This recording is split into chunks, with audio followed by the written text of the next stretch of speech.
আসসালামু আলাইকুম গাইস, আশা করি সবাই ভালো আছেন। আপনাদের দোয়ায় ও আল্লাহর রহমতে আমিও ভালো আছি। আজকে আমি আপনাদের জন্য পাকিস্তানের একটি ঐতিহ্যবাহী কোফতা রেসিপি নিয়ে হাজির হয়েছি। এই রেসিপিটির নাম হলো নারগিসি কোফতা।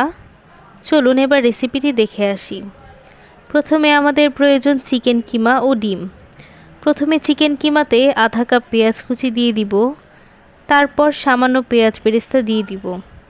তারপর 1 চা চামচ করে হলুদ, মরিচ, জিরা, গরম মশলা ও স্বাদমতো লবণ, টেস্টিং সল্ট ও মরিচ কুচি দিয়ে দিব। তারপর 1 চা চামচ আদা রসুন বাটা ও সামান্য বেসন দিয়ে দিব। তবে আপনারা চাইলে চিকেন কিমার পরিবর্তে বিফ কিমার ব্যবহার করতে পারেন এবং বেসন ব্যবহার না করলেও হবে। তারপর চিকেন কিমার সাথে সব উপকরণগুলোকে ভালোভাবে মিক্স করে নিয়ে 10 মিনিটের জন্য রেস্টে রেখে দিব। তারপর একটি কড়াইতে তেল গরম করে তাতে পেঁয়াজ কুচি ও গোটা গরম মশলা দিয়ে কিছুক্ষণ ভেজে নিব। তারপর তাতে আদা ও রসুন কুচি দিয়ে হালকা ভেজে নিব। তারপর তাতে টমেটো কুচি দিয়ে ভালোভাবে ভেজে নিব। তারপর এতে মরিচ কুচি অ্যাড করে দিব। তারপর একে একে স্বাদমতো লবণ ও হলুদ, মরিচের গুঁড়ো দিয়ে দিব। তারপর সব কিছু ভালোভাবে ভেজে ঠান্ডা করে ব্লেন্ডারে ভাজা উপকরণগুলোকে ঢেলে তার সাথে সামান্য পানি মিক্স করে পেস্ট বানিয়ে নিব। এরপর সিদ্ধ ডিম নিয়ে তার চারপাশে চিকেন কিমা দিয়ে চেপে চেপে ভালোভাবে ডিমগুলোকে কোট করে নিব।